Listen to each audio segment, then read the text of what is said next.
السلام علیکم ورحمۃ اللہ وبرکاتہ۔ پیارے بچوں، کیسے ہیں آپ سب؟ امید کرتی ہوں ٹھیک ہوں گے۔ آج کا ہمارا عنوان ہے حضرت خدیجہ رضی اللہ تعالیٰ عنہ سے شادی، جو کہ آپ کی کتاب کا صفحہ نمبر 40 اور سبق نمبر 5 ہے۔ آج ہم اس سبق کی بلند خوانی اور وضاحت کریں گے۔ نبی کریم صلی اللہ علیہ وسلم کے چچا حضرت ابو طالب تجارت کرتے تھے اور قریش میں تجارت کرنے کا پیشہ پسند کیا جاتا تھا۔ جب نبی کریم صلی اللہ علیہ وسلم جوان ہوئے تو آپ صلی اللہ علیہ وسلم نے بھی اپنے لیے تجارت کے کام کو چنا۔ آپ صلی اللہ علیہ وسلم بات کے سچے، دیانتدار اور وعدہ پورا کرنے والے تھے۔ آپ صلی اللہ علیہ وسلم کی ایمانداری اتنی مشہور تھی کہ سب مکہ والے آپ صلی اللہ علیہ وسلم کو صادق اور امین کے نام سے پکارتے تھے۔ مکہ کے لوگ اپنے روپے، پیسے اور دوسری قیمتی چیزیں آپ صلی اللہ علیہ وسلم کے پاس امانت کے طور پر رکھواتے تھے۔ یعنی کہ نبی کریم صلی اللہ علیہ وسلم کی پرورش آپ تمام بچوں کو پتہ ہوگا کہ کس نے کی تھی؟ آپ صلی اللہ علیہ وسلم کے دادا عبد المطلب نے۔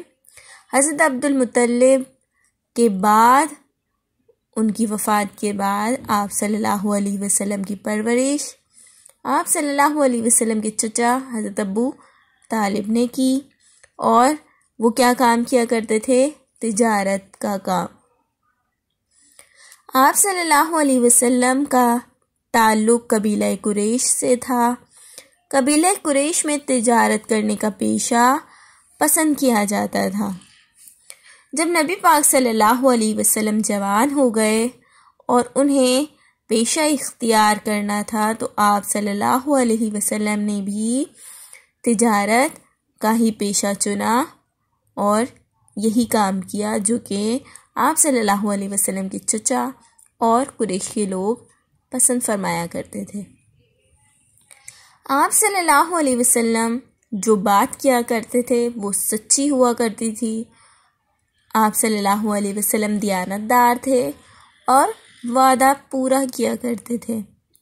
ایسا بالکل نہیں کہ آپ صلی اللہ علیہ وسلم نے وعدہ کیا ہو اور پورا نہ کیا ہو۔ آپ صلی اللہ علیہ وسلم نے جو بھی وعدہ کیا وہ پورا کیا۔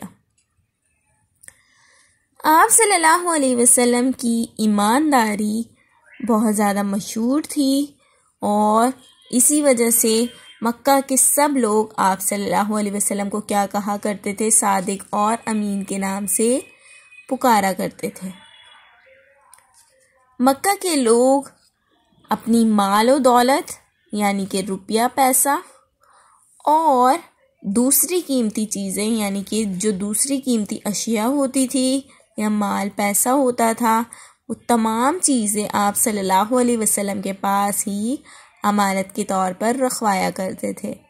امانت کس کے پاس رکھوائی جاتی ہے؟ جو کہ امانت میں خیانت نہ کرتا ہو اور امانت اچھے سے امانت کی حفاظت کر سکتا ہو۔ تو نبی پاک صلی اللہ علیہ وسلم امانت میں کبھی خیانت نہیں کیا کرتے تھے، اور ہمیں بھی چاہیے کہ ہم اگر کسی کی امانت ہمارے پاس ہو تو ہم اس میں خیانت نہ کریں، اور اگر کسی کی کوئی چیز ہمارے پاس ہو تو ہم اس کی حفاظت کریں۔ اب آ جاتے ہیں صفحہ نمبر 41 پر۔ مکہ میں ایک معزز اور مالدار خاتون رہتی تھیں جن کا نام حضرت خدیجہ تھا۔ حضرت خدیجہ رضی اللہ تعالیٰ عنہ نے نبی کریم صلی اللہ علیہ وسلم کی سچائی اور امانت داری کی بہت تعریف سنی، تو آپ صلی اللہ علیہ وسلم کو پیغام بھیجا کہ آپ میرے مال کے ساتھ تجارت کریں، میں آپ کو منافع میں دوسروں سے زیادہ حصہ دوں گی۔ آپ صلی اللہ علیہ وسلم نے اس پیشکش کو قبول کر لیا۔ چنانچہ آپ صلی اللہ علیہ وسلم حضرت خدیجہ رضی اللہ تعالی عنہ کا سامان تجارت لے کر شام گئے۔ آپ صلی اللہ علیہ وسلم کے ساتھ حضرت خدیجہ رضی اللہ تعالی عنہ کا غلام میسرہ بھی تھا۔ آپ صلی اللہ علیہ وسلم نے سامان کو زیادہ نفع پر بیچا اور واپسی پر میسرہ نے حضرت خدیجہ رضی اللہ تعالی عنہ کو سفر کا حال سناتے ہوئے آپ صلی اللہ علیہ وسلم کے اخلاق اور دیانتداری کی بہت تعریف کی۔ حضرت خدیجہ رضی اللہ تعالی عنہ آپ صلی اللہ علیہ وسلم سے بہت متاثر ہوئی اور آپ صلی اللہ علیہ وسلم کو شادی کا پیغام بھیجا۔ آپ صلی اللہ علیہ وسلم نے اپنے چچا ابو طالب کے مشورے سے شادی کا پیغام قبول کر لیا۔ اس وقت آپ صلی اللہ علیہ وسلم کی عمر 25 سال اور حضرت خدیجہ رضی اللہ تعالی عنہ کی عمر 40 سال تھی۔ حضرت خدیجہ رضی اللہ تعالی عنہ ایک پاکیزہ خاتون تھیں اور لوگ ان کو طاہرہ کہتے تھے، جس کا مطلب ہے پاک۔ حضرت خدیجہ رضی اللہ تعالی عنہ کے پہلے شوہر وفات پا چکے تھے اور آپ رضی اللہ تعالی عنہ بیوہ کی حیثیت سے زندگی گزار رہی تھیں۔ حضرت خدیجہ رضی اللہ تعالی عنہ نے نبی کریم صلی اللہ علیہ وسلم سے شادی کے بعد اپنا سارا مال و دولت آپ صلی اللہ علیہ وسلم کو پیش کر دیا کہ جیسے چاہیں خرچ فرمائیں۔ یعنی کہ نبی پاک صلی اللہ علیہ وسلم کے بارے میں جاننے کے بعد ہم حضرت خدیجہ کے بارے میں جانیں گے کہ مکے میں حضرت خدیجہ رہا کرتی تھی اور وہ بہت زیادہ معزز اور مالدار خاتون تھی، اور ان کا نام کیا تھا؟ خدیجہ۔ حضرت خدیجہ رضی اللہ تعالی عنہ نبی کریم صلی اللہ علیہ وسلم کے بارے میں لوگوں سے بہت کچھ سن چکی تھی اور ان کی سچائی اور امانت داری کی اتنی زیادہ تعریف سننے کے بعد آپ صلی اللہ علیہ وسلم کو انہوں نے پیغام بھجوایا کہ آپ جو ہیں میرے مال کے ساتھ تجارت کریں، میں آپ کو یعنی کہ آپ جو منافع کمائیں گے میرے مال سے، میں آپ کو دوسروں سے زیادہ حصہ دوں گی۔ یعنی کہ جو بھی منافع آئے گا، دوسرے آپ کو جتنا منافع میں سے حصہ دیتے ہیں، میں آپ کو ان سے زیادہ منافع میں سے حصہ دوں گی۔ آپ صلی اللہ علیہ وسلم نے ان کی یہ پیشکش کو قبول کیا اور آپ صلی اللہ علیہ وسلم حضرت خدیجہ کا سامان تجارت، جو ان کا مال تجارت تھا، وہ لے کر کہاں گئے؟ شام گئے۔ آپ صلی اللہ علیہ وسلم کے ساتھ حضرت خدیجہ کا غلام بھی گیا جس کا نام کیا تھا؟ میسرہ۔ آپ صلی اللہ علیہ وسلم نے سامان کو زیادہ نفع پر بیچا، یعنی کہ جتنا دوسرے کما سکتے تھے ان سے زیادہ نفع کمایا، اور جب واپسی ہوئی تو واپسی پر میسرہ نے حضرت خدیجہ کو سفر کا سارا حال بیان کیا اور بتایا کہ ہمارے پیارے نبی حضرت محمد مصطفیٰ صلی اللہ علیہ وسلم کتنے اعلیٰ اخلاق کے مالک ہیں اور کتنے زیادہ دیانتدار ہیں۔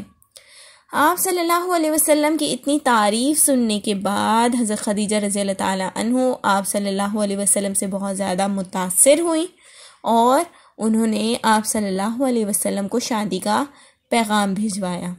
انہوں نے یہ خواہش ظاہر کی کہ میں آپ سے شادی کرنا چاہتی ہوں۔ آپ صلی اللہ علیہ وسلم نے اپنے چچا سے مشورہ کیا اور چچا کے مشورے پر شادی کا پیغام قبول کر لیا۔ جب شادی کا وقت آیا تو اس وقت آپ صلی اللہ علیہ وسلم کی عمر 25 سال تھی۔ یہ آپ صلی اللہ علیہ وسلم کی پہلی شادی تھی اور حضرت خدیجہ رضی اللہ تعالیٰ عنہ کی عمر 40 سال تھی۔ حضرت خدیجہ رضی اللہ تعالیٰ عنہ ایک پاکیزہ خاتون تھیں، یعنی کہ وہ بہت زیادہ پاک دامن خاتون تھی اور اتنی پاکیزہ تھی کہ لوگ ان کو طاہرہ کہہ کر پکارا کرتے تھے۔ طاہرہ کا مطلب کیا ہے؟ طاہرہ کا مطلب ہے پاک۔ حضرت خدیجہ رضی اللہ تعالیٰ عنہ کے پہلے شوہر وفات پا چکے تھے، یعنی کہ ان کا انتقال ہو چکا تھا اور آپ رضی اللہ تعالیٰ عنہ یعنی کہ حضرت خدیجہ بیوہ کی حیثیت سے زندگی بسر کر رہی تھی، زندگی گزار رہی تھی۔ حضرت خدیجہ رضی اللہ تعالیٰ عنہ نے جب نبی کریم صلی اللہ علیہ وسلم سے شادی کی تو اس کے بعد اپنا جو سارا مال و دولت تھی، سارا سامان تھا، وہ سب نبی پاک صلی اللہ علیہ وسلم کو پیش کر دیا کہ آپ صلی اللہ علیہ وسلم اسے جس طرح چاہیں خرچ کریں، استعمال فرمائیں۔ اللہ کی راہ میں نبی پاک صلی اللہ علیہ وسلم نے اس تمام دولت کو اچھے سے خرچ فرمایا۔ امید کرتی ہوں یہ سبق آپ کو اچھے سے سمجھ آ چکا ہوگا۔ اگر اس سبق کے متعلق آپ کو کوئی بھی ایسا سوال ہو جو پوچھنے کی ضرورت محسوس ہو تو آپ مجھے کمنٹ کر کے پوچھ سکتے ہیں۔ اللہ حافظ، دعاؤں میں یاد رکھیے گا۔ فی امان اللہ۔